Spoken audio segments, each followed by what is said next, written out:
What's up? Welcome back.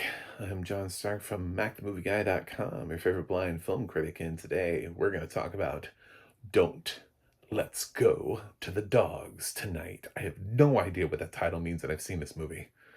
None whatsoever. Don't know what that title means. What does it mean? Don't let's go to the dogs? Don't, comma, let's go to the dogs tonight? Or I don't know. Okay, I can't with this movie. I just cannot. Sony Pictures Classics released this earlier in the year. I just didn't get a chance to see it. I was actually worried based on the fact that the film is set in Africa, and I was actually worried that it was going to have a lot of like non-English in it. So since it came, since I was having a hard time finding it with audio description, I just ignored it. Just to be honest, I was like, I just sometimes it's like chasing down audio description is like a fucking pain in the ass. But um I did eventually. Sony Pictures Classics, oddly enough, when they submitted their for your consideration package at the end of the year, anything that had audio description came with it. The whole thing. Like they have like a whole like FYC website. Every time I click on a title, audio description. It's amazing. So I came. It's the only way I can now. It's all over. It's done. The accessibility level here is just off the charts. I was like, wait a minute, what? What? I I don't even know what to do. I just think I'm just gonna vote for Sony Pictures Classics movies just for accessibility alone. But um so this is I don't even know how to describe this movie properly. It's weird because it seems to directly address the colonization of Africa, right? Of white Africans, uh, and the political uprisings around them. And there's this little child who's our protagonist. It's her name like Boo Boo or something like that. I swear to God, it's something.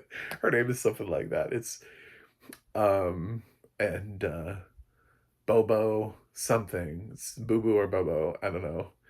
And she's our lead here, and we follow this little girl throughout her adventures. So it's a coming of age journey. This girl smokes cigarettes. She draws. She doesn't fully understand the world around her. She sees things she's not supposed to see that are too grown up for her to see. Like her sister is sexually assaulted at one point, although not in like an extended sequence that somebody would be like, "Oh my god, oh wow, this is no." It's more of an illusion.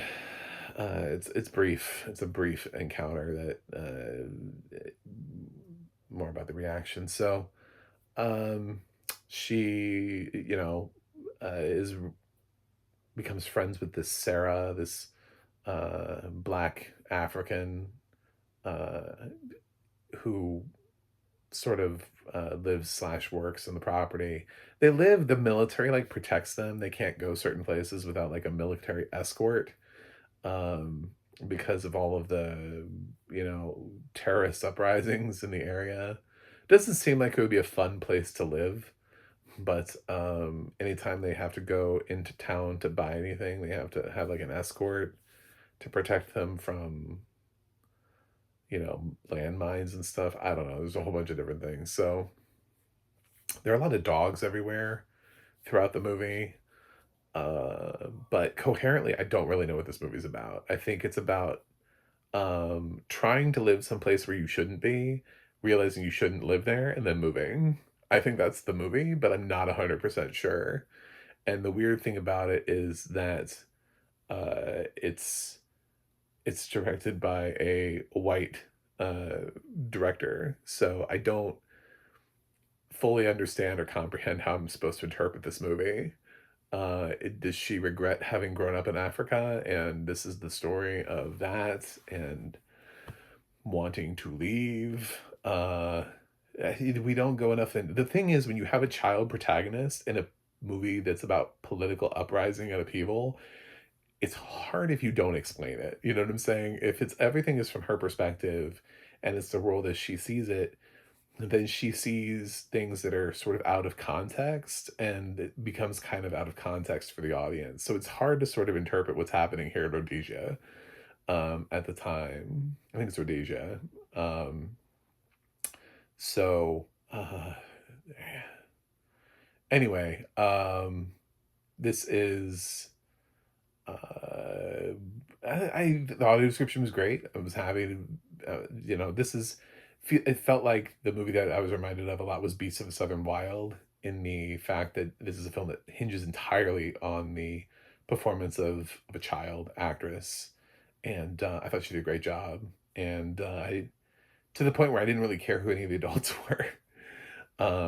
It really doesn't matter because she's so carrying the movie. She's this year's Quavagine. So I it's an odd duck of a movie. I don't really know who it's for. I think it's why Sony Pictures opened this in the middle of the summer, because it's definitely not a bad movie. I just don't know who it's for, and I don't really know how to interpret the movie or what it is I'm supposed to take away from it. Because the stuff that I would have already thought, which is, yeah, colonizing, not good. A continued reign in colonizing, not great. Um, is I guess that's the hot take of the movie, because that's kind of by the end of the movie they end up leaving. So I guess that's a spoiler, but I don't know. It just I don't know what else to do with this movie. It's fine.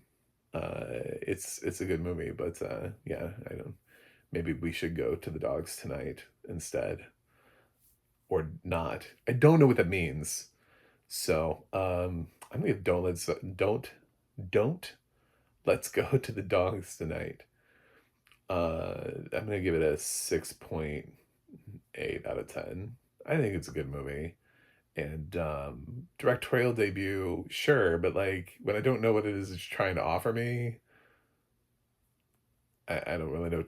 Like, a great ability to direct a child actress, though. This is one of the strongest young actress performances that I've seen this year. So she should absolutely be up for awards. But anything else, no. Uh, no. It's okay, but I'm still very confused by this movie, and I had it with audio description. But let me know what you think. Thanks for watching. Thanks for subscribing. I'll see you guys on the other side.